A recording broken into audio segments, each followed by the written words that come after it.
Hey Manna family, welcome back to Morning Manna. Today what I want to do, continuing in this thought of what did Jesus just say?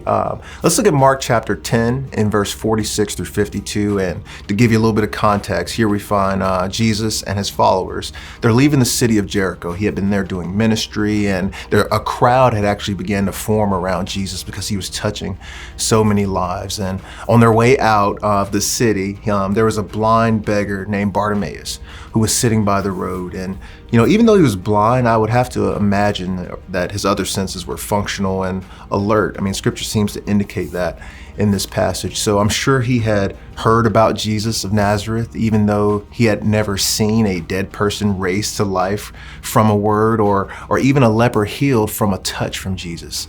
He had to have known the power that was in his name. So even though there was a crowd there, he began to cry out to Jesus saying, "Son of David, have mercy on me." He persisted even though there were people in the crowd telling him that he needs to keep quiet. And as we pick up in verse 49, Jesus stops and he said, "Call him," talking about Bartimaeus, "call him over to me." And so some people went to him and said, "Hey dude, cheer up, get on your feet, he's calling you."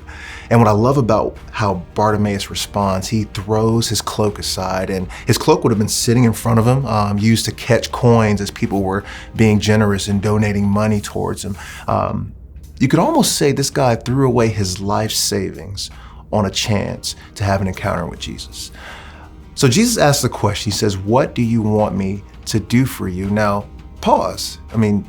It's obvious, Jesus, this guy's blind. He's known as blind Bartimaeus. So what would make you want to make him even make the request? You're God, don't you know all things? And this kind of makes me reflect on the sermon series we did this summer, Faith Works, where we were really pressing into what God has for us. I really believe, man, at church, that what I take away from this is we simply got to ask. We got to talk to God. We got to pray, because prayer simply is when we talk to God. The verse picks up, "Rabbi, I want to see." "Go," said Jesus, "your faith has healed you." And my encouragement for us today, man, at church, is we got to keep asking. We have to keep praying, keep talking to God. Maybe it's throughout your day. You started devotions that morning and there's just something that you're getting after. Keep talking to him on your drive to work. Maybe you're doing some school stuff. Maybe you're out running errands. Don't think for a second that you are trivial to God. And just because you haven't seen it yet, that doesn't make what you've heard any less true.